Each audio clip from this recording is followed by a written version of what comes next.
Father, we thank you for your grace and mercy and the joy of being your children. What a great blessing that is. I thank you for these men and women who've come here from different perspectives, and I just pray that you will use these lectures that Paul gives, and even this one tonight, to encourage and help us in our confidence in you and our confidence in the Scriptures.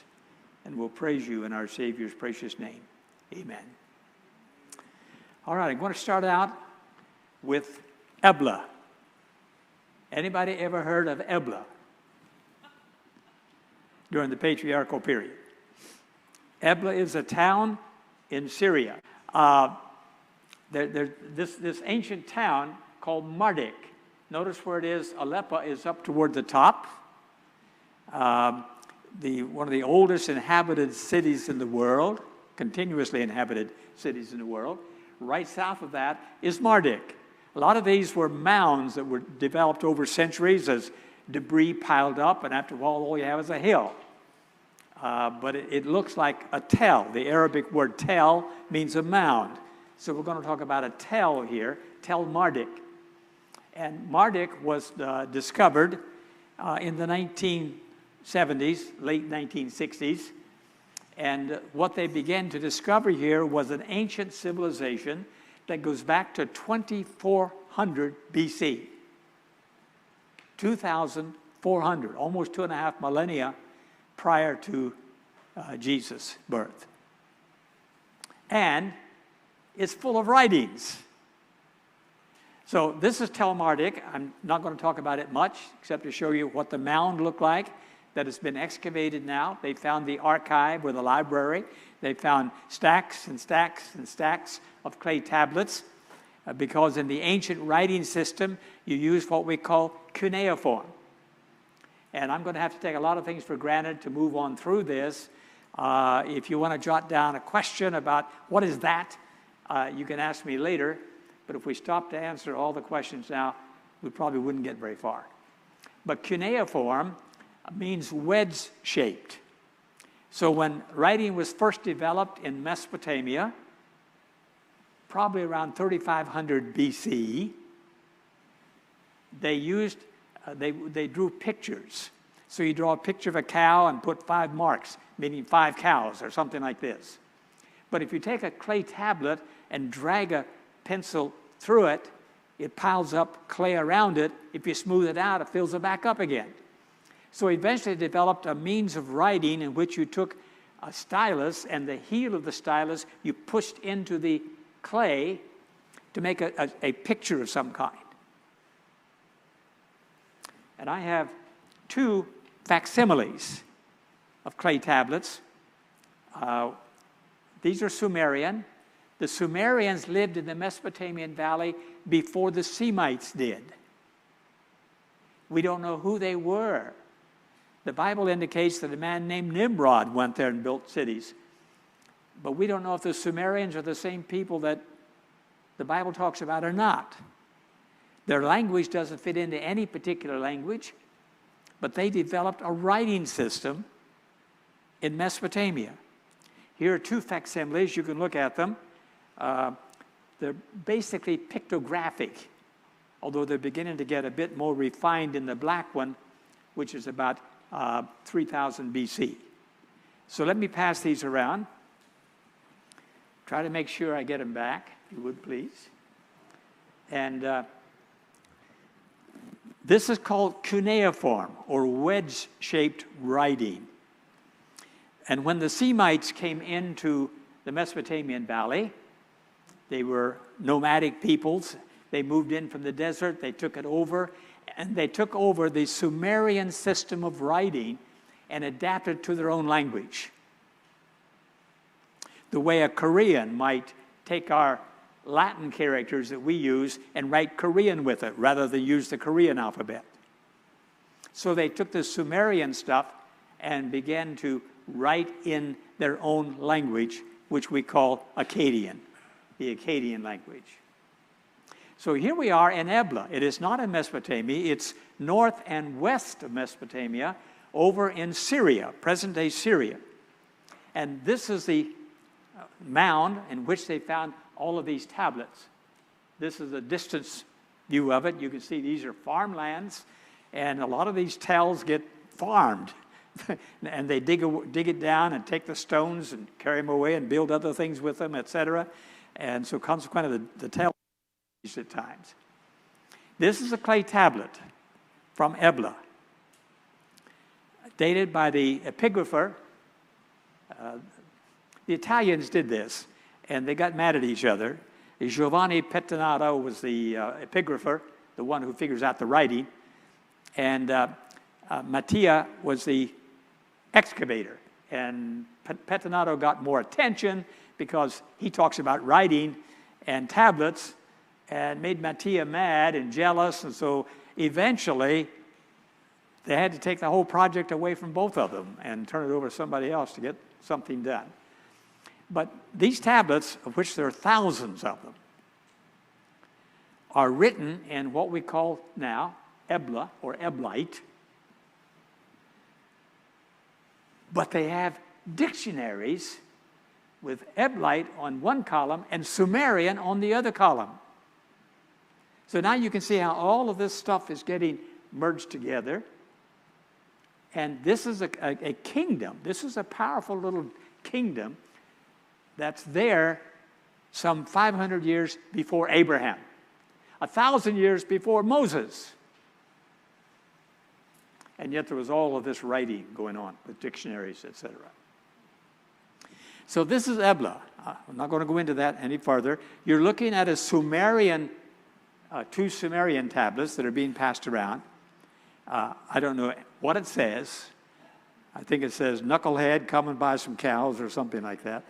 The only thing that you can recognize on it is a star. You'll see a star in one of them, and that's called a dingir, or the symbol of a god or a goddess. So you know that a name of a god or a goddess follows that star, if you look at the tablets that's being passed around right now. So this is a patriarchal period. This is before Abraham's time. And the next one I want you to see has to do with Semites in Egypt. How did these Semites wind up in Egypt? And I have a picture here for you that's found on a tomb in Middle Egypt about 1950 BC, 1,950 years before Jesus. Or it's more proper today to say BCE, before the Christian era. I'm going to pass around a piece of papyri that I bought in Egypt in 1976. As soon as I saw it, I said, I recognize that and I want it. And so that's the only piece of papyri that I bought. Papyrus is made out of reeds. They take it and split it, lay it crisscross together, let it dry. It becomes a piece of paper. Our word paper comes from this papyrus. And there's a Papyrus Institute in Cairo where they have a factory where they make this stuff. So this is an actual piece of papyrus. And then a modern artist reproduced what the Egyptian artist did some 3,000 years before. Okay? It's a very interesting reproduction because he has the women light-skinned and the men dark-skinned. And I don't know why. Does that mean the Egyptian artist thinks that better-looking women are light-skinned? I don't know. But that's what we have here. And what you have are these Semitic peoples here, the dark-skinned ones, are trading with the Egyptians who are wearing a white tunic, and they're marking on the wall what they're buying and selling, etc. This is almost 2,000 years before Christ, which would make it 4,000 years before now. Okay? I'm going to pass this around. The framing costs more than the papyrus did. So don't drop it and break it. Okay. So we had Semites traveling from the land of Canaan down to Egypt to buy and sell. Does that sound familiar to you? Do you remember when Jacob, his sons came to him and said, we have a famine in the land, but we hear the Egyptians have plenty of wheat and oats and stuff down there. So they took money and they went to Egypt to buy and sell. and they bought foodstuffs and brought them back to their famine-stricken country of Canaan. So the people in Canaan were originally Hamites. The Canaanites were originally Hamites. But by the time we meet them in history, they're speaking a Semitic language. And so the people who come into Egypt are Semitic people, they're speaking Semitic, and the Jewish people, the Hebrew people, Abraham and his descendants, are a small subset of that Semitic group. Okay? So there's a lot of interaction between Canaan and Egypt. Canaan, of course, is the bridge between Mesopotamia and Egypt. And everybody that travels through there, whether they're traveling with military materials or foodstuffs or trading, they've got to go across that land bridge, which is called Canaan. It's the modern-day state of Israel, okay? Which is still, after all of these centuries, the centerpiece of historical debate and discussion. Okay.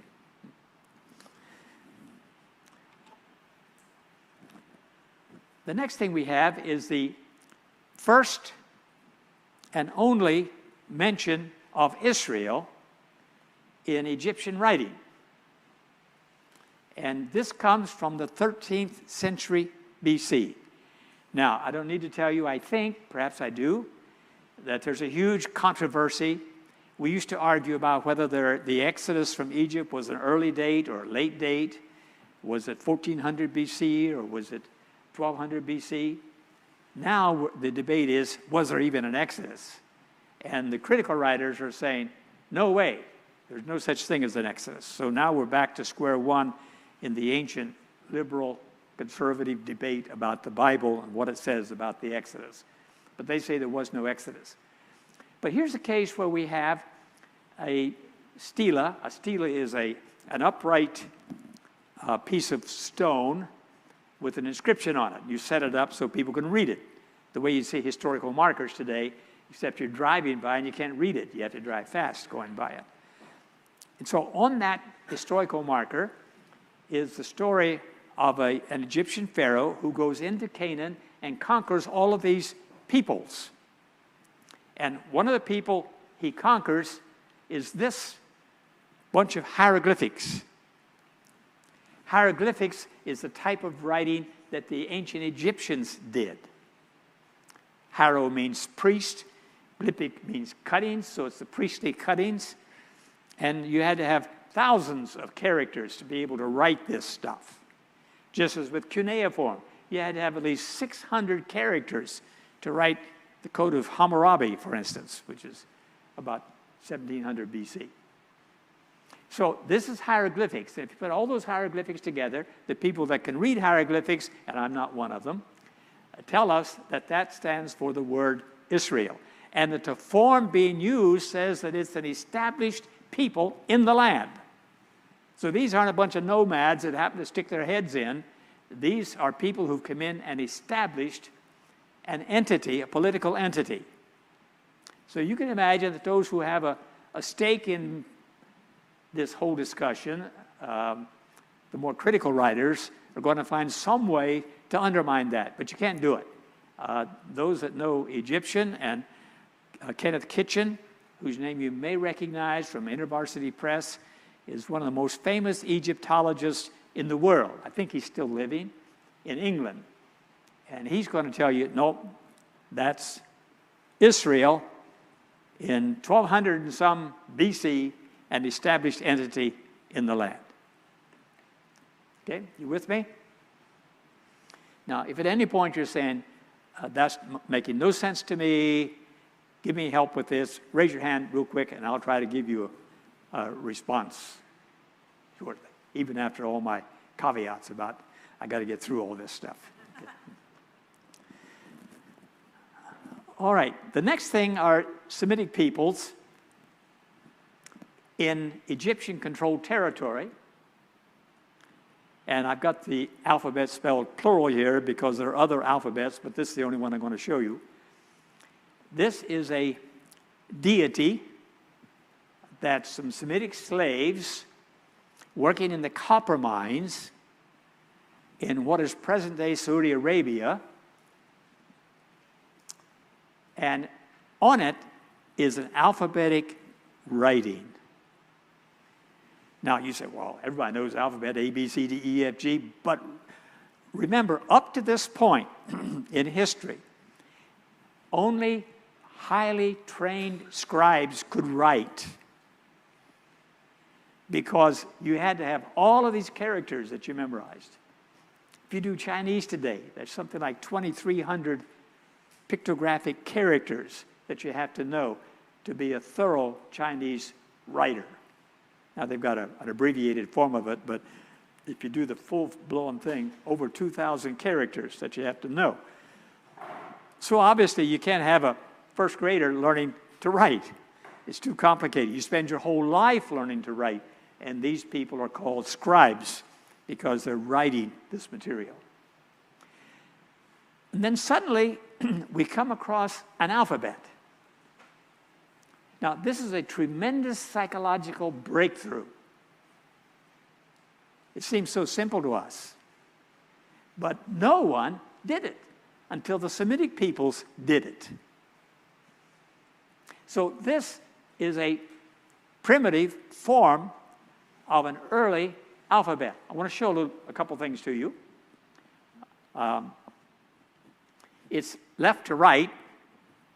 The Semitic languages are written left to right or right to left or both. We call it as the ox plows. And you head the letters this way here and then back this way here. We call that boustrophodon, or as the ox plows. This happens to be left to right. Notice the first letter, we'll skip that one right before it, but the letter next to that one looks like a cane of some kind. Can you see that? The Semitic word for L is lamed, which means to teach. And so you're taking this ox goad and teaching the ox with it. Go, go, get up. So that's L. Then notice the next letter is a square box. Do you see it? That represents a house plan. And the Hebrew word for B is bait. You've heard of an alphabet, haven't you? Alpha stands for ox, bait stands for house. So it's a house plan. And then you have a oval-shaped thing with a dot in the middle. Do you see that one? That's the word for eye, because it's got the pupil in it. Or it could be a fountain. Anything the water flows out of is what this is. And that's the word ayin. And then you come back again to the lamed. Now I have le Baal, to Baal, the most famous god in the Old Testament era. But there's one more letter to the right-hand side. Do you see it? It looks like a T. Am I standing in the way? Yeah. Okay. It's a T because in Hebrew the word tau means a mark. You make your mark like that. So it's a T. Le Baalat is the female Baal, female goddess named Baal. Okay? Now that's writing. Now for the first time, instead of having a big symbol of some kind that represents Baal, pictographic, like hieroglyphic in Egypt or cuneiform in Mesopotamia, I now have a way to spell it out. Le Baalat, with letters. Suddenly, instead of needing 600 characters, I need about 30 to write this alphabet. So the Arabic alphabet today, which is based on the same alphabet, has 29 letters. The Hebrew alphabet, in which a number of these have fallen together, has 22 letters, or perhaps 23, if you want to count them a little differently. So we now have a very reduced number of letters that allows even a child to learn to write. And so we read in the book of Judges, chapter 6, when Gideon is fighting the Amalekites and the Midianites, and he decides he's going to punish some of these guys that wouldn't help him. He catches a little boy outside and says, I want to know the names of all the elders in this town. And the little boy writes them out for him. Isn't that amazing? That's wonderful. This is a tremendous psychological breakthrough. Now we have the basis for all the alphabets in the world, except for Korean. They developed their own in the 1500s. But every other alphabet, the Greeks took it from the Semitics, from the Phoenicians, who were Canaanites. The Romans took it from the Greeks, and then everybody else took it from the Romans. And so you're sitting down today, and when you write, thank you, just lay it on the floor there. When you write the letter A, if you'll turn it over, you'll see an ox head with two horns sticking up. And that's the word aleph in Hebrew, which in Greek becomes alpha. And all of these words in Greek mean nothing. Alpha, beta, gamma, delta. You know the word delta. Delta means two things. If you're an engineer, it has to do with the relationship between numbers. If you're a geographer, it's the delta of the Mississippi, where the rivers come down and hit the waters and back up and form a delta-shaped swamp. But in Hebrew, they all mean something. In the ancient Semitic alphabet, they all meant something. Aleph means ox, Beit means house, Gimel means camel, Delta means door, and so on, down through the alphabet. So now we have an alphabet with writing, and it becomes tremendously important that even common people can write. You don't have to be a highly trained scribe to be able to write. Interestingly enough, the hieroglyphics continue side by side with it, and the cuneiform continues side by side with it, because you can't get people to change. I've written cuneiform ever since I was 4 years old, and I'm not going to quit now that I'm 80. I'm going to keep on writing the same way. So all the way up to New Testament times, they were still writing in cuneiform. Okay. Egyptian went through a number of mutations to a more simpler form, but it never became an alphabet. You've all heard of the Rosetta Stone, haven't you? It's now a company that teaches languages. But the Rosetta Stone was found in Egypt by Napoleon soldiers in 1799, and it became the key to reading hieroglyphics. Because you can imagine the difficulty of trying to read a document written with 600 characters. If you've ever read Edgar Allan Poe's The Gold Bug, he's got the story of how they broke a code. How do you break a code with 600 characters in it? Not easy to do. So the Rosetta Stone has 3 languages in it. Well, 2 languages, but in three different forms. You have the original hieroglyphics, then you have a simpler form of Egyptian called Demotic, and then you have Greek. And we know Greek. So now I can work back, because it's the same decree that was being issued, one in hieroglyphic, the same decree written in Demonic, and now the same decree written in Greek. It sits in the British Museum. If you ever go to London, forget that dysfunctional royal family and go to the British Museum. It's one of the most wonderful museums in the world, second only to the Louvre in Paris. But it's a wonderful museum, and in it you have the Rosetta Stone. Okay. Any questions on that? So, go ahead. What time frame was this alphabet? When W.F. Albright, the most famous archaeologist in the United States, first saw it, he dated it about 1900 BC. Later, he dropped it down to 1500 BC. So it's 100 years before the dates of Moses and the Exodus. Okay.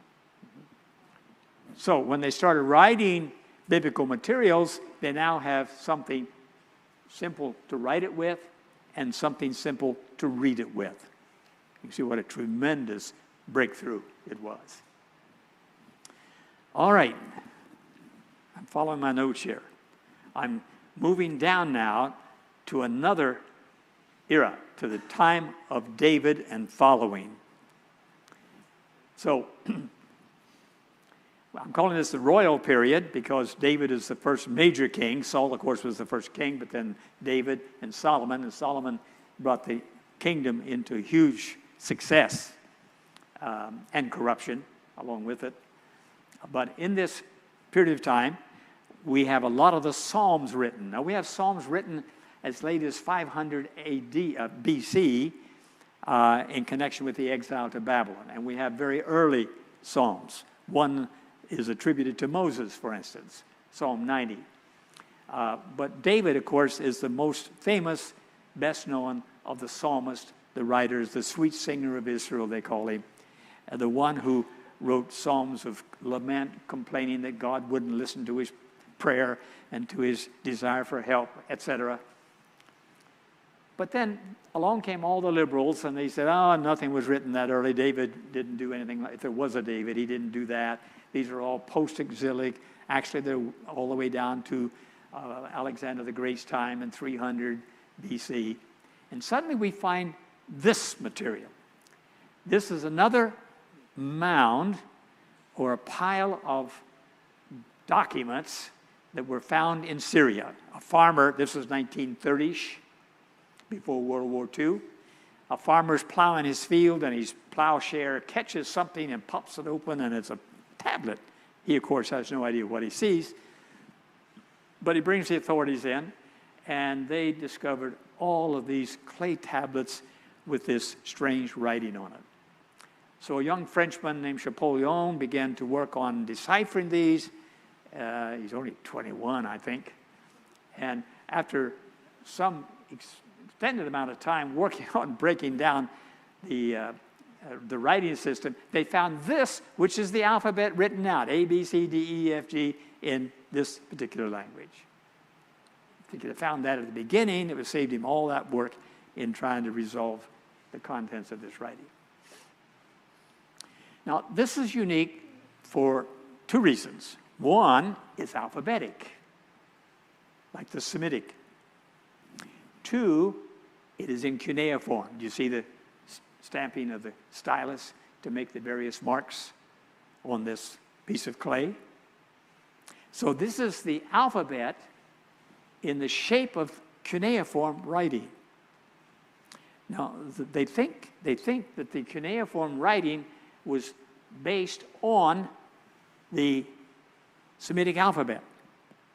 But instead of writing it like this, Lamed, Aleph, Bet, they write it like this and make it look as much like it as they can. Now, what's interesting about this? Not only is the writing interesting, the history is interesting. Ugarit is a town. The Arabs today call it Ras Shamra. So if you read about this anywhere, it'll be Ras Shamra, which means the darnel head, or the certain kind of plant that grew in that part of the country. And it is written just before the city is destroyed and never rebuilt. So consequently, you are picking up a tablet that goes all the way back to 1300 BC, unchanged. Now the Psalms, you know, they were written, they were studied, they were read, they were sung, they were copied. There would be mistakes that enter in. I just finished going through all the Psalms, and I'm working up a little commentary of sorts on it, a little outline. And I want to tell you, there's some parts of the Psalms that are very difficult to figure out because some of the language is old, some of the grammar is old, some of the mistakes have been made in the copying of it as it was transmitted over the centuries.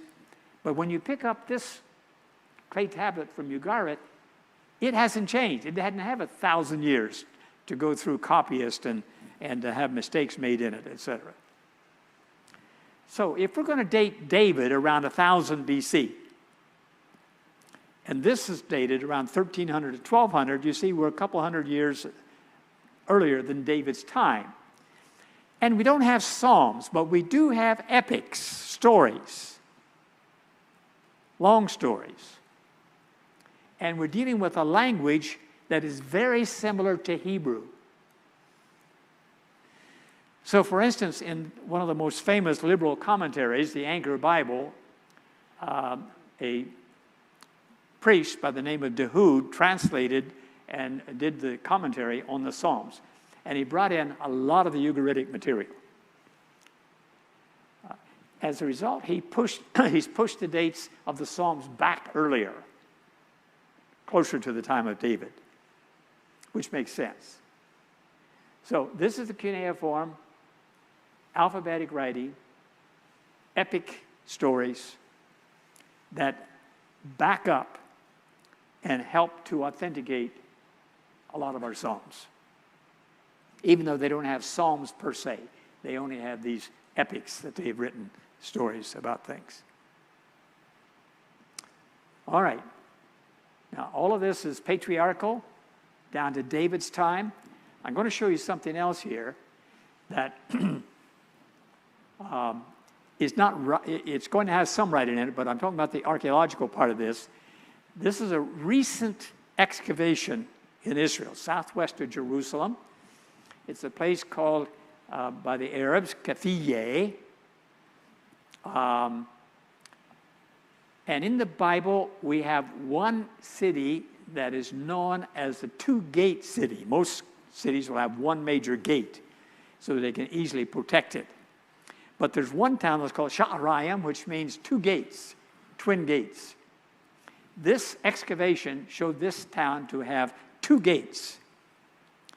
And it has a huge public works component because it's got stones that weigh tons. So you couldn't have Joe Smith, the farmer, dragging that stone around to build this city. It had to be a royal activity to build the city. So it's being dated by carbon all the way back to David's time. We have people today who are saying there was no David, there was no kingdom, there was nothing like this.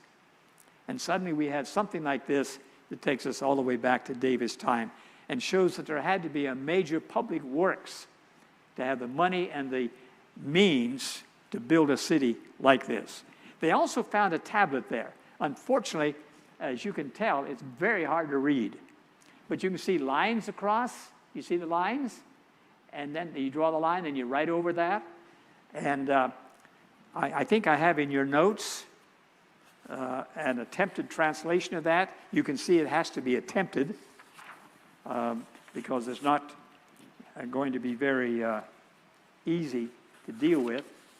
And this guy, whose name is Emil Push, says, "Do not oppress and serve God, the cheater, the judge and the weeping widow. He has power. Over the resident stranger and over the child, he cuts them off together. The men and the heads of officers have set up a king. He marks 60 servants among the community's habitations, generations." In other words, it's not clear exactly what it's saying. But that's his take on it. And he talks about widows, orphans, and strangers, which are the three groups that are protected in the Old Testament. Widows, orphans, and foreigners who come in to live in our midst. So here we are going back to the time of David with writing and a building that tends to authenticate the idea that a David could have built or had built this city along the way. Now we come to the divided kingdom, and I'm going to show you just one. It has nothing to do with writing, but I had to show you this because we read in most of the books of the Old Testament that Israel was, for all of its time prior to the exile, semi-pagan.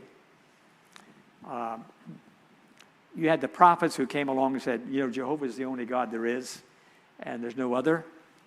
But the people, the common people, worship Baal. The Canaanites were Semitic-speaking people. And Baal is a perfectly good word in Semitic. It means Lord or Master. So they have a god called Baal that they worship. But you could also call Jehovah, the God of Israel. You could call him Baal. Baal Jehovah, Lord Jehovah. We even had names with Baal in them, like Jerubbaal in the book of Judges, like Ishbaal, which means the man of Baal. And it doesn't necessarily, but it doesn't necessarily mean the pagan god Baal. It could be Jehovah, the God of Israel, who's called Lord or Master. We even have a word that we have in our hymnody called Beulah land. Do you ever sing that? We don't sing much hymns around here anymore, but if you did, that's you want to. Oh, Beulah land, sweet Beulah land. Remember that? Da da da da da da. Beulah. What does Beulah mean? It's a form of Baal. It means married. The woman has a lord when she gets married, a master. And so it's called Beulah, married land. The land is married to Jehovah, belongs to him. So, because of that, I'm a Jewish farmer over here, and next to me is a Canaanite farmer, and it rains on his crops, but it doesn't rain on mine. So he can say to me, oh, well, you worship Baal Jehovah, don't you? Yeah, okay. Why don't you worship Baal over here? Might get some rain. Baal's the one who brings rain. Matter of fact, I got a little idol here. If you want to take him home with you, you can put him on your shelf and pray to him and ask for rain to come. So it was easy for the Israelites to have crossover. Now, they were required to come to Jerusalem 3 times a year, but my guess is that most people didn't. You may require people to come to church. Nobody does anymore. They did it in New England in early times, but not now. But whether people do it or not is another question. My guess the people up north in the tribes of Naphtali and Manasseh and Issachar and so on, they probably showed up once every 10 years. Had very little instruction or teaching. So they were semi-pagan. So this shows us that even in the later period of King Josiah, that marvelous young man who set about to reform the religion and the faith of Israel, there's a temple down in the Negev. This is a temple. It's built like Solomon's temple, like the original tabernacle. It has a holy place and a holy of holies, and it has an open court around the background.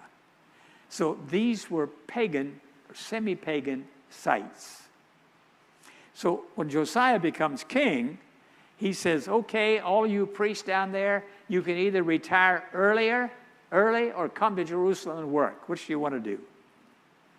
And so he destroyed a lot of these high places and temples like this one. This was destroyed about the time of Josiah in the 600s BC. Okay. That's just in passing for what it's worth. Now here's a marvelous one coming up. This is the time of David, or it's the time of the divided kingdom, not too far from David. It's called the Dan inscription. This was discovered, now about 20 years ago, I suppose. There it is.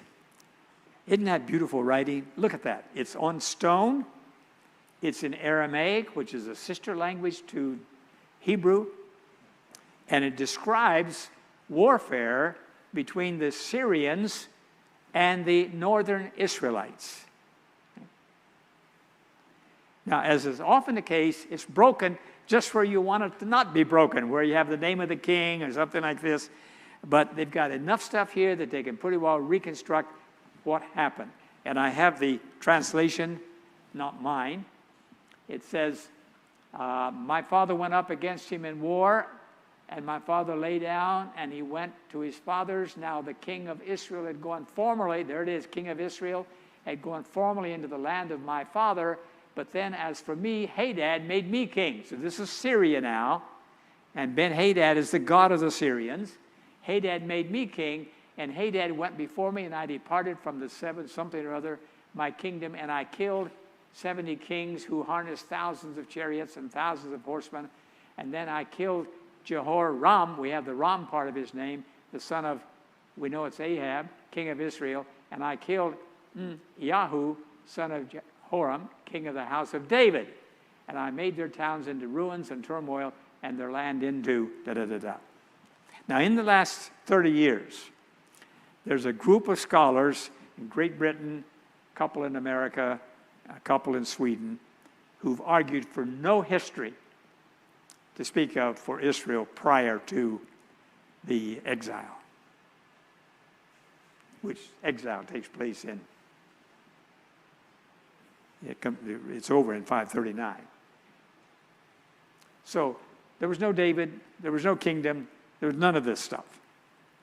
Suddenly I have an inscription dated about 850 BC, found in situ, in place, so it wasn't put there by somebody to salt it, to pretend it came from there. It came from a site under excavation that talks about the house of David, Beit David, which means the dynasty of David.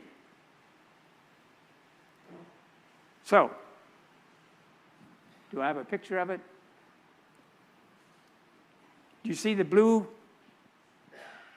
rectangle? You see that? Can you see that? Okay, I'm not sure what you can see out there. That is the word Beit David. Do you see this delta? The delta and the vav and another delta. That's David, David. And the first part is Beit, house of David, the dynasty of David. Now those David deniers, we call them minimalists. They have a minimalist amount of history. The David deniers are trying to find some other meaning for that. Maybe it's a god named Dog. Well, there is no such god known in history, at least up to this point in history, for that to have happened. So that is the Tel Dan inscription. It's the town all the way up north in the headwaters of the Jordan, in the town called Dan. It's where Caesarea Philippi was built, where Jesus went, and Peter's great confession is found there. And in that excavation of the town of Dan, where Jeroboam set up the golden calves, they found this inscription. In Aramaic, not Hebrew, same alphabet, same writing, but it's a sister language, like Spanish and French, or Spanish and Portuguese, that kind of closeness in relationship. Okay, one more, and then we're going to take a break. I went to the Louvre a couple of years ago with my daughter-in-law, and I found this. I didn't know it was in the Louvre. And as soon as I saw it, I recognized it. I said, oh my goodness, it's the Moabite stone. The Moabite stone was discovered by a German missionary working in Jordan 100 years ago. It's an old stone. And he realized quickly that he had something very important. And so fortunately, he made what do they call it? When you take a squeeze. He made a squeeze in which he put this stuff all over it, pressed it in, and after it dried, you pull it off, and you got a reverse of the reading on the stone. When the Arabs found out that there was a lot of interest in this, and they were debating and arguing about who got the benefit from it, they decided it would be more valuable if they could sell it by the piece. And so they built a big fire and put it on the fire and heated it, poured cold water on it, and it flaked off the surface of some of the inscription and broke it into pieces. Well, of course, with the squeeze that had been made, and with what was left of the stone, they were able to figure out all that it says, pretty much all that it says. So I'm here showing my daughter-in-law what it says, because it's quite readable. It's beautiful writing. Just as the Tel Dan inscription was beautiful writing. And in it, King Mesha, who's the king of Moab, that's why it's called the Moabite stone, King Mesha celebrates the fact that his god Chemosh has delivered him from the power of Omri, king of Israel. So now I have some names in this inscription.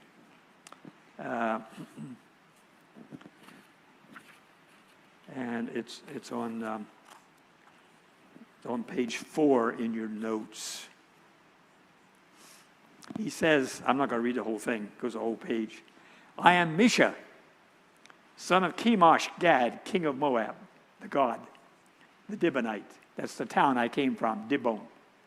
My father reigned over Moab for 30 years, and I have reigned after my father.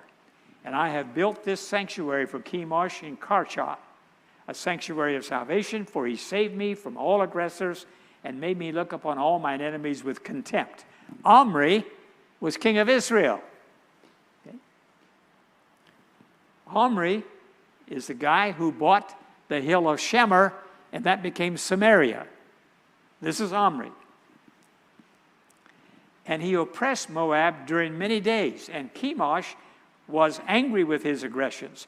His son, who would be Ahab, his son succeeded him, and he also said, I will oppress Moab. In my days, he said, let us go, and I will see my desire upon him and his house. And Israel said, I shall destroy it forever.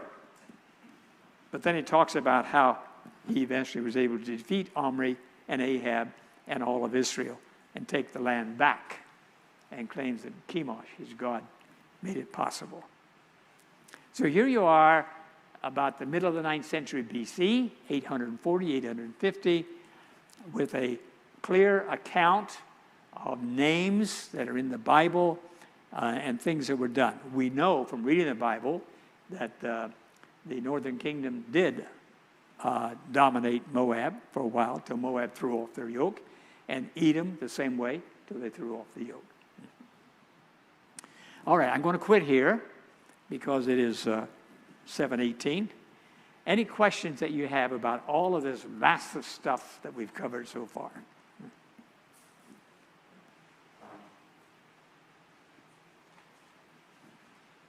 Wonderful. Sorry? Oh, curators, museums. A lot of stuff winds up in museums. And in the old days when the armies fought, like the Brits and the French, they took scholars with them. They traveled along. If you read about Napoleon, he had a house full of scholars he took with him everywhere he went, just the way they found the Rosetta Stone down in Egypt. So they find this stuff and they steal it. They take it home with them.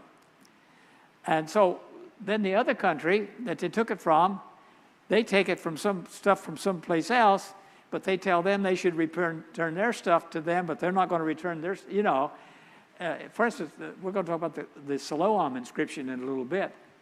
It was chopped out of the wall in Jerusalem under the time of the Ottoman Empire. It's in Turkey today. The Brits have the Elgin marbles, which were the top beautiful marbles around the Parthenon. They have all those in the British Museum. The Greeks want them back. The Greeks have stuff that belonged to the Turks. The Turks want them back. The Turks have stuff that belongs to Israel. Israel like to have it back. So, you know, that's the way they did it. They really pillaged and robbed a lot in those days. And still do. I mean, there's a lot of material that we have in our museums that doesn't belong there. You know, the Bible Museum that was just built in D.C. by the Green family, who owns Walmart, not Walmart, Hobby Lobby. They built this Museum of the Bible. I haven't seen it yet. I understand it's absolutely wonderful, and I want to get to D.C. sometime and see it. But the Greens, of course, are fabulously wealthy, and they bought all kinds of manuscripts. They thought it was the Dead Sea Scroll stuff. They've bought some stuff like you're passing around here, which hasn't come back yet, of the cuneiform tablets. They found out a lot of them are fake. Somebody faked them and managed to pull the wool over their eyes and sell them for several millions of dollars, and they're fake. And even in Israel today, there's a big argument of what's real and what's fake. And they have one letter that supposedly comes from the time of Joash, a southern king of Judah, 900 BC, something like that. And they're saying, no, it's fake. It's fake. And then you remember the bone box? An ossuary, it's called a bone box that has on it, what does it have on it? James, the brother of Jesus. Well, you can imagine that's a very sensitive sentence to have on a New Testament era bone box with the name of Jesus in it, and James was his half-brother as well. So it's still debated. Who am I? I don't know anything about this stuff, but I read extensively on it. I believe it's genuine, but there's still a significant portion of the people that are supposed to know what they're talking about that say it isn't genuine. Another bunch says it is genuine. So it's a constant debate. What's real and what's not real? What's fake? Just like the picture you're passing around here of the Semites. It's obviously not genuine, but supposing someone said, yeah, that was cut out of a Middle Egypt tomb, and it's real, then you'd, no, it's not. Look, it's so unpapyrus, it couldn't possibly be real. Any other questions? I want you to see the writing. And remember what I showed you, that first deity, that reclining animal of some kind? And remember the lamed, the ox goad? Do you see the lamed in these? Let's see, what is one? I saw a bunch of them here a while ago. And all of a sudden, there, right here in the middle, you see a circle, and then you see the ox goad. Do you see it? All right. Now, these have word dividers, too. The dots are word dividers, so it makes it easy to separate the words. That word is an ayin, the I, and the L means al, upon, or about, or concerning kind of thing. Look all the way at the top, to the left-hand side. Do you see the delta? And then another character in the middle, and then another delta. There's David again. So now they're reevaluating in light of the Tel Dan inscription that has Beit David in it. They're coming back to say maybe there's something in the Moabite inscription, also that has David in it. So there's David, and then there's a hey afterward. And that letter afterward may represent his David's, or something that belonged to David, or something like that. So it's possible that the Misha inscription, or the Moabite inscription, doesn't just mention Omri, but also mentions David. We're not sure. Would you be kind enough to get me a bottle of water, please? I'm kidding.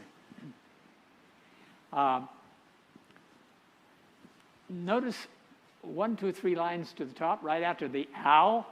You see that character there? It looks like this. That means hand. And the word for hand in Hebrew, thank you. Can you take that lid off, because I can't get them off. Thank you so much. Yeah. Hand is yad, or yod. And remember Jesus said not one jot, that's yod. Or tittle, that's the little mark, decorative mark on some of these letters.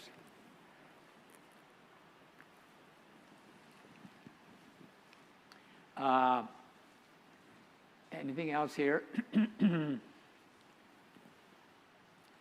If you come second line up right here, and the second letter in past the word divider, that is an aleph. If you turn it on the side, you'll see the 2 horns of the oxen sticking up. And aleph means oxen, or ox. And that's the first letter of the alphabet.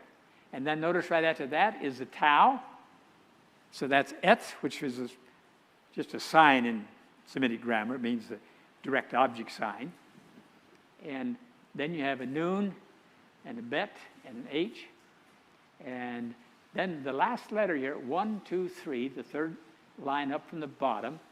You see the hand that I showed you? Right after that is our word sh. Our word s comes from that. And then an R, and then the aleph, and then the Lamed, Yisrael. Do you see it? Now you're looking at an alphabetic spelling of the name of Israel about 840 BC. All right. I can't stress how important the Tel Dan inscription is and how important the Misha inscription is, or the Moabite inscription, for history of the Bible. There's only one word in this entire inscription that is not known in Hebrew. So in other words, a Hebrew person could read that very easily. So when Naomi left Bethlehem, Judah, and went over to Moab with her husband and 2 sons, they could speak Moabite quite easily. It would be with an accent. It would be a different accent, but they could speak it quite easily. They could read it quite easily. So the Moabites, the Edomites, the Ammonites, they all spoke this Semitic language that they all had in common, but you'd have difference of accents. You'd have a New England accent and a Georgia accent and a South Carolina accent. When I moved to Kentucky, I called to get my water hooked up, and the lady says, "Are you renting or owning?" I said, "What?" I finally figured out she was saying, "Do you own this house or are you renting it for somebody?" But I had to get used to the Kentucky accent quite a bit over there. All right, any questions on the Moabite stone? I hope you read that whole translation of it. If you haven't read it yet, you'll read it when you get home. All right, what's next? I want to talk about now the divided kingdom. When the kingdom divided after Solomon to Jeroboam and Rehoboam, north and south. And during that period, the Assyrians start interfering. The Assyrians are a people over in the east, and the Israelites are over here, and the Assyrians will begin to travel westward over to what they call Hittite land or Hittite land, and they will plunder and steal and take slaves and property and so on, go back home. And that goes on for 300 years. Now, sometimes they're strong, sometimes they're weak, but they're always there. And they come and they go. And toward the end of this period, they become stronger and stronger and stronger. And they become a major force that the northern kingdom Israel and the southern kingdom Judah have to deal with. So I want to show you next King Shalmaneser III, who's an Assyrian king. Oops, before I did that, I just want to prove to you I went to Egypt one time, a long time ago. This is a statue of Ramesses II and his queen down below, just to show you how big that statue is. There's a picture of me standing beside it when I was a tad younger.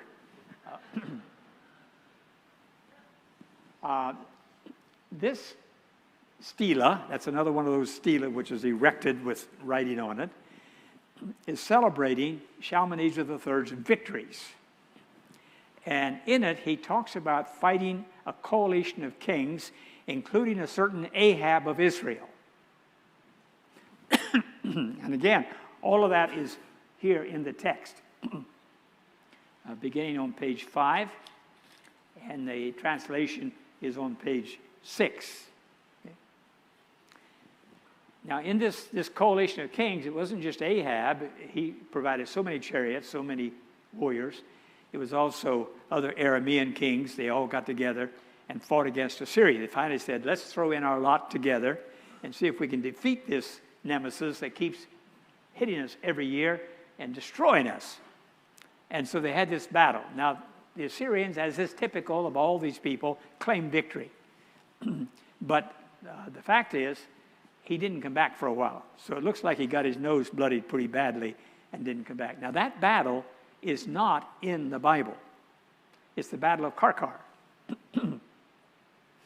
But it shows to us that this King Ahab, that we know as most infamously as the husband of Jezebel,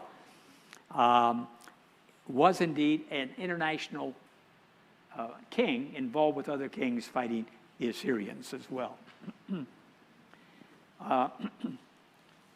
Then we know that King Ahab, Jezebel, King Ahab's son Jehoram and Jezebel were both killed by an upstart named Jehu. Jehu is an interesting guy. When he's coming in with his chariot, they said he drives like Jehu. He's a madman. So if you got a guy in your church that drives crazily, as my wife tells me I do, even though I don't, I'm just old. Nonetheless, that's how Jehu drove. He was a wild, crazy man, they called him, driver. Jehu was raised up by Elisha the prophet to bring punishment upon Ahab and Jezebel because of what they had done in Naboth's vineyard. Ahab wanted that vineyard so badly he could taste it. It was right next to his farm, and he wanted that farm to be a nice expansion of his territory, and Naboth wouldn't sell it to him. Naboth says, God gave us this land. We don't dare give it up. I'm not going to sell it to you. I'll give you money for it, says Ahab. I'll trade you another piece of property. No, I'm not going to sell this property. So he goes home like a little boy and pouts. The Bible says he turned his face toward the wall, like a little boy, pouting. Jezebel comes in and says, what's the matter with you? He says, Naboth won't sell me his property. Give me your ring. I'll take care of this, your signet ring. And she goes out and sets up a whole scenario where Naboth is accused of blasphemy, and they take him out and stone him to death. She says to her husband, now you can have it. Go get it. I mean, she was a mean woman and extremely confident in what she was doing. When Jehu came in to get her, she puts on her lipstick, combs her hair, leans over the banister and says, who do you think you are, buddy? And he looks up, anybody up there? A couple of servers stuck their heads over. He says, throw her down. They picked her up and threw her down, and the blood splashed against the wall, and the dogs ate her bones, and then they the flesh off of the bones, just as the prophet said they would. So that's Ahab and his son Jehoram. Now Jehu becomes the king of the northern kingdom. It wasn't a good idea to become the king of the northern kingdom because I don't know how many times, I've lost track, 8 or 10 times, they get assassinated. You don't last long. You better have your insurance paid up when you become a king in the north. But Jehu becomes king, and we know, you see, the Assyrians keep good dated records, so we know what the dates are. The Assyrians had a system where they would name every year after an official. So this year is John Barnett, and next year is Paul, whatever Paul's last name is. Paul Jordan, and next year is David Morris, David whatever David's last name is, and they would name the year after them. Then they would say, in his time, this is what happened. So they can pretty well date precisely the years in which things happen. This particular scene here is called the Black Obelisk. Now, an obelisk is a dagger-shaped device like the Washington Monument in D.C. It goes up with a point on the top, like a dagger. And this black obelisk belongs to Shalmaneser, the same guy that had that other inscription. And it's also in the British Museum. So you can see the Rosetta Stone and the black obelisk. If you jump across the channel, you can see at the Louvre. You can see the Moabite stone and a couple of other things. Can't remember what else is there right at the moment. Dozens and dozens of things in the Louvre. This top panel, and you see the cuneiform writing. Now this is stone. This is black basalt stone. You can see the cuneiform writing. This is chiseled in instead of taking a stylus, but you're doing the same thing. You make it look as though it were a stylus. So that man bowing with his head to the ground, do you see it? In the first panel? Okay. Unfortunately, you can push the button on this, but it does. Oh yeah, there it is. You see, right there. That's Jehu. He is having to go to Assyria and pay tribute. In other words, the Assyrians are saying, we're in charge. You can stay king if you want to, but you better give us $100,000 a year or else, buddy, you'll get your legs broken. So this is Jehu. We can date it to 842 BC, precisely. And there's 12 years between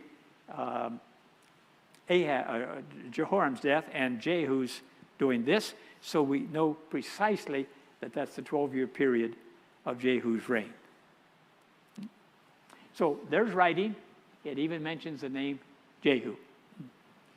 I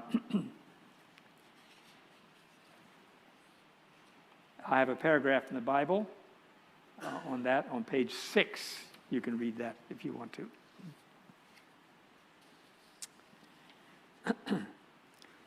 Okay, the next one is under the Assyrian period again, in that 900 to 600 year period, some 300 years, during which the Assyrians dominated the Levant, the eastern part of the world. And this is the Siloam or Siloam Tunnel. How do you pronounce Siloam Baptist Church down the road here? I see it. You say Siloam? Okay. Everybody pronounces it differently. Down in Texas, you have Palestine, Texas. Illinois has Cairo, Illinois. And there's another one, Peru, somewhere. Yeah. So I say Siloam, but it's Siloam. There's a spring outside the old city of Jerusalem. It's called the Gihon or Gihon Spring. Gihon means gusher. It's like a artesian well. You know, the water builds up pressure and then builds up and overflows. So this spring, it's a marvelous thing to have in the Middle East where you don't have much water. This spring is perennial. It's there all the time, and the water gushes up and flows, and they cut tunnels for it, etc. They've had tunnels in there long before the time of David. Remember when David's general, Joab, is fighting against the Jebusites who owned the city of Jerusalem at that time. And it looks as though they climbed up this water shaft that they had dug, because in the ancient days, if you wanted water, you had water outside the city in a spring, because water tends to flow downhill, I think. And so therefore it's all the way down here, but there's a wall built around the city, and they will then cut a tunnel across horizontally for that spring water to flow into the middle of the city, and then they'll have a vertical shaft with stairs cut in the wall so they can come down and dip water, and even in time of siege, they can have plenty of water. All of these major towns like Megiddo and Hatzor have major water systems. If you go there, we plan to go to Hatzor in 2022. We got robbed in 2020, and we had 60-some people going to Israel with us, and we had to cancel the whole thing. And they're sitting around with, what do the airlines call it? You got a voucher. I got a voucher for my trip to Israel. So we're going to do it again, God willing, in 2022. Surely this mess will be over by that time. And if you want to go with me, I've been taking these tours ad infinitum, and we'd be glad to have you go. If all 60 people that were going before go again, I won't have any room. We only take one bus. We don't take more than one bus. So that's about 60 people. So if you'd like to go, let me know. And you got almost 2 years to plan for it. It'll be March 8th through 19. Okay. So this is the Spring Gihon. You come down the steps from the outside of the wall, and not far from here is the village of Silwan, spelled Silwan, S-I-L-W-A-M. It's the same word, which is a very conservative Arabic village. Now, interestingly, the settler-type Jewish person, the ones who have the courage and tenacity to move into an Arab part of the world and build a village. Some of them are buying property in the Silwan village and building a house there. You can tell that they're not very welcome. And usually, the guy that sold them the property gets killed, unless he can get away and hide somewhere, because they don't want any property being sold to the Jews, to the Israelis. But there's still some of that going on. And so when you go there, don't go down to the Silwan village area, stay up around this area here. And if you go with me, I'll take you through the tunnel. The water is sometimes up to here, and sometimes down to here, and sometimes you're a little bit like that. Depends. My wife won't go through it. She's sure she'll drown if she goes through it, because she's so short. But I've taken groups through there many times to get through that village for those that are young and adventuresome. Here you can see how it was cut out of the wall, out of this rock. This is limestone, so it's fairly soft, fairly easy to cut. But these guys started at two opposite ends. One up by the Gihon and one down at the Pool of Siloam, and they started cutting toward each other. And they didn't cut straight, so you use a laser beam. They cut like this, zigzagging. And when they came together, they were 18 inches apart. Now, how did they do that? I have no idea. But they made an inscription. They smoothed out the wall and made an inscription on it, and they talk about what happened. It's in Paleo-Hebrew, Old Hebrew, and it says we could hear the picks banging toward each other, bang, bang, bang, and we finally broke through, and then the water rushed down from the spring Gihon to the Siloam tunnel, all the way down there. Now, what was going on that they wanted to do this? Well, it's the time of King Hezekiah. King Hezekiah was a good king. He was a close friend of prophet Isaiah. We'll talk about that in a moment. And in 701 BC, Sennacherib, the Assyrian king, you've heard the name Sennacherib. Sennacherib was planning a foray to the west to attack Jerusalem because Hezekiah had revolted. He wouldn't send his $100,000. And so when that happens, then the king comes west to lock you up, cut your head off, whatever he can do to get his money. Break your legs, as the mafia says.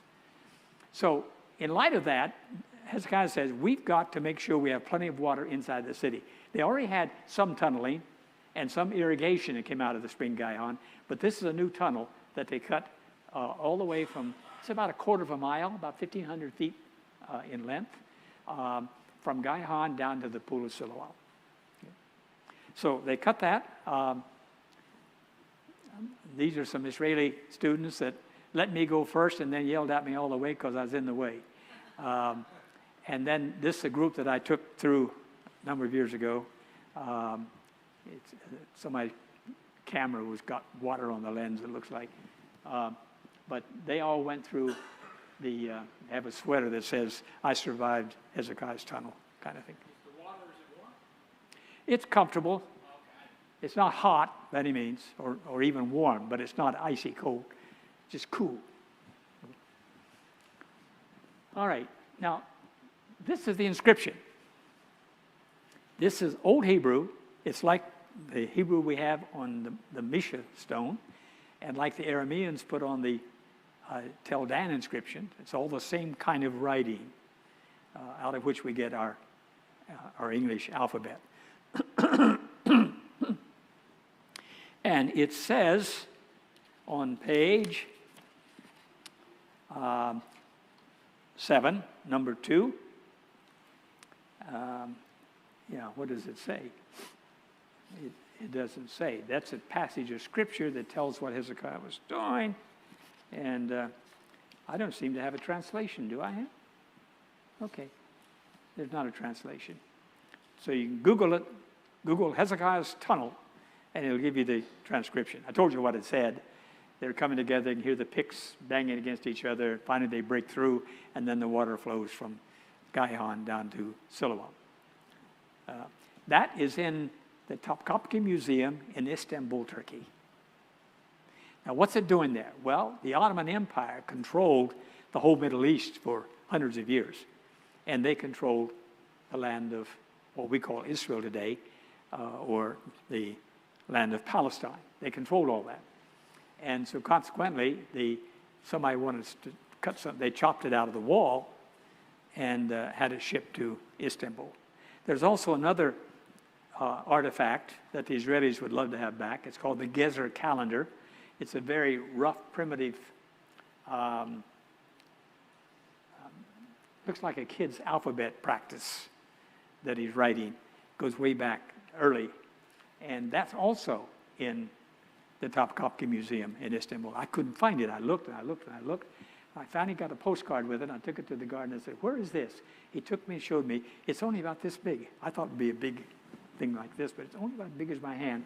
It's got the writing cut into the stone of a kid learning to write the alphabet.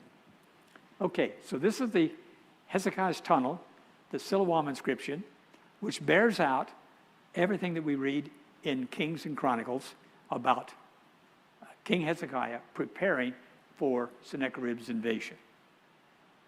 Okay? Oh, there it is. The pickaxes, one against the other, and when there were only 3 cubits more to cut through, the men were heard calling from one side to the other, for there was Zeddah, whatever that is, in the rock, and on the right and on the left, and on the day of something, piercing the workmen struck each to meet the other, pickaxe against pickaxe, and there flowed the waters from the spring to the pool for a space of 200 cubits, and so many cubits was the height over the head of the workman. Okay, that's the inscription. So here we are, 701 BC. What is that? 700 times 2100 is 2800 years ago, is the writing and the impact that it has in defending the idea that Hezekiah did what he did. All right. One more of Sennacherib. Well, that's how the artist's conception, how the Pool of Siloam looked in New Testament times. Beautiful, beautiful place. And there's the, see how crooked the tunnel was? And yet they met within 18 inches of each other? All right, Sennacherib's prison. It's a prism because of the shape of it, obviously. It's cuneiform writing cut into the stone. It's amazing how these scribes can do that sort of thing. I've seen little tablets about as big as a dollar, silver dollar, with teeny tiny cuneiform writing in it. You almost have to have a magnifying glass to read it, and they didn't have magnifying glasses. So they were good at that miniaturization of whatever they were doing. This tells about Sennacherib's invasion to come west and to put down a revolt. And, okay, not ready for that yet. I want you to read on page 7 rather, and particularly page 8. I want you to look at page 8. Look at that big paragraph at the end. As to Hezekiah the Jew, do you see that? As to Hezekiah the Jew, I'm on page 7, or page 8. Sorry? Pages are different? All right, find the one that says number 3.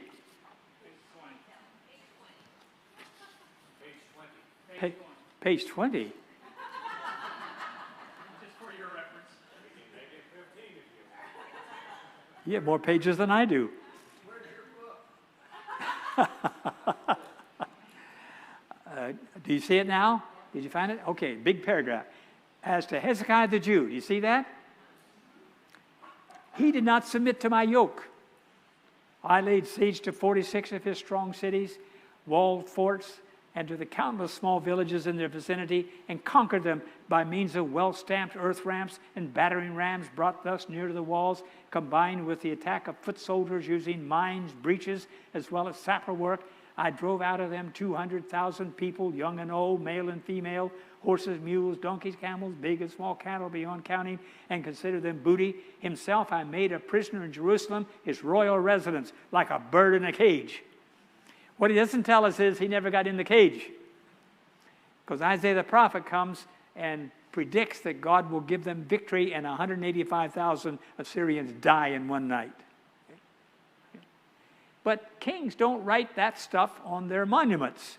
They only write victories, not defeats. So this is Sennacherib's prison.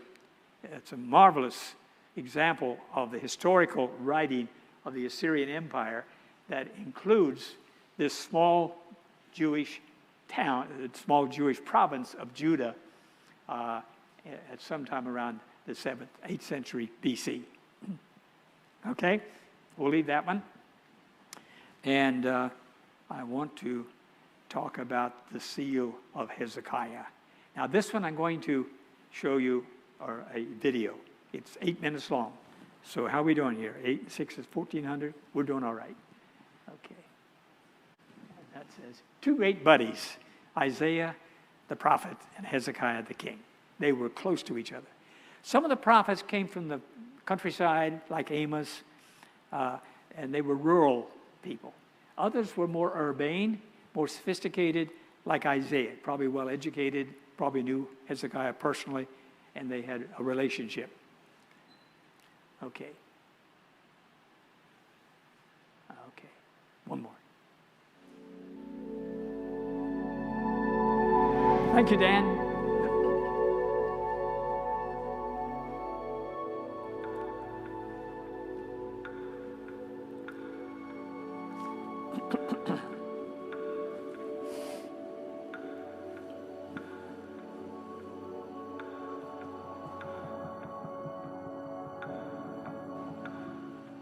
Now, the bulla of King Hezekiah was part of a assemblage. It didn't come by itself. First, we published King Hezekiah's bulla. That was the first thing. But then we studied the whole assemblage.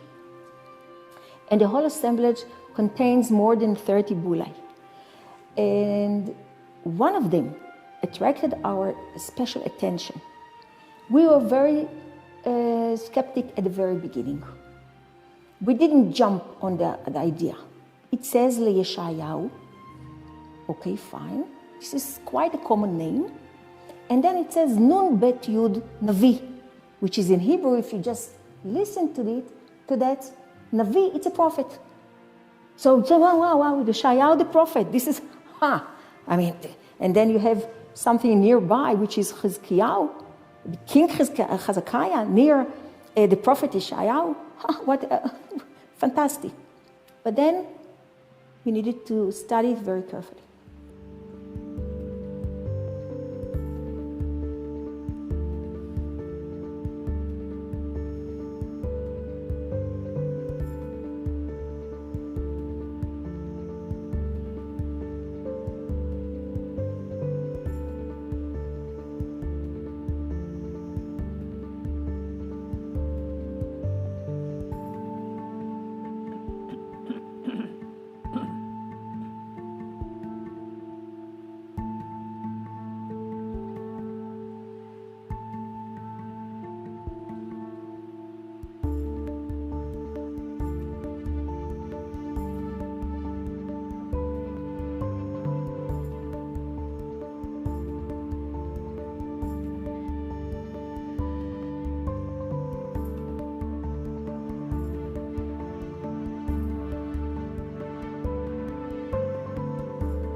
You see the L? Look.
among all the bullae from the excavation in the Ophel, we found this one. In its middle field, there was the name Yeshaya. So it was very exciting to read in its lower field the letters Nun, Bet, Yud, which suggest the word Navi, prophet. But there were two problems with this suggestion. First, the word Navi is usually written with the letter Aleph in the end. Second, most of the time in biblical Hebrew, titles after private names appear with a definite article, the, and we don't have that in our bulla. So it was more reasonable to say that it is a private name, Novi or Novai, that is known from the Bible and also from epigraphic findings. But by examining the bulla, I noticed that the borderline is seen only on its right edge and not on the left edge, which means the impression is not complete. If we continue the borderline, we can see that there is a space for two more letters in the middle register and for one letter in the lower one. Usually, there is no empty space in the seal, so it makes sense to insert the letters Vav, Hey, and Aleph, and to suggest that this bulla was impressed by the seal of Yeshayahu Hanavi, Isaiah the prophet.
What are the chances that we have just a name of somebody, Yeshayahu, and his family name is Navi?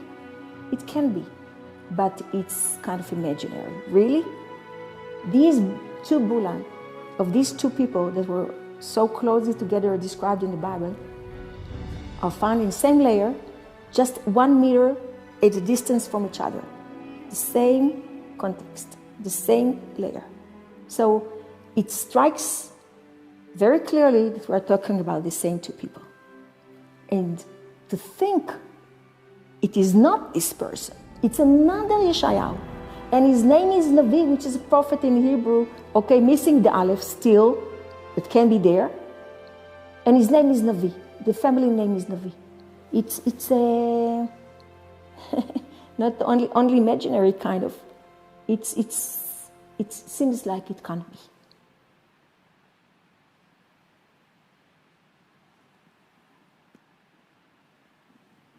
Okay. That was, I think that's Eilat Mazar, whose father Benjamin Mazar excavated Jerusalem a number of years ago. And she's now excavating in the old city of David. And she thinks she has found the citadel of David. And of course, the critics say, no, David didn't have a citadel. So you couldn't have, everybody has an axe to grind in this discussion. I'm going to give you one more thing to pass out. And it is called a scarab. Scarab means beetle in Egyptian, and it's a seal. Bulla, incidentally, I forgot to tell you, bulla means a seal. And so what you're looking at are the clay, pieces of clay that you press the seal into. That's what these are. And that one had a fingerprint showing on the side of it. Well, this is an Egyptian bulla, or bullai if it's plural, and it has etchings drawn on it to make an impression when you stamp it. I'm going to let you pat this one. You can lose, so be careful with it.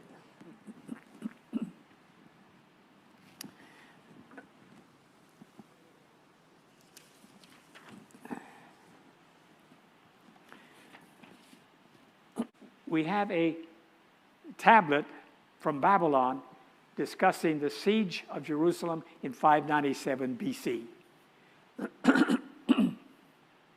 Now, there were three major contacts between the Babylonians and Jerusalem. The first was 606 or 605.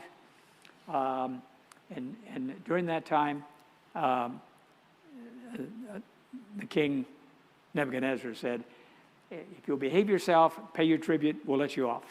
So he lets him off. But when he goes back home, they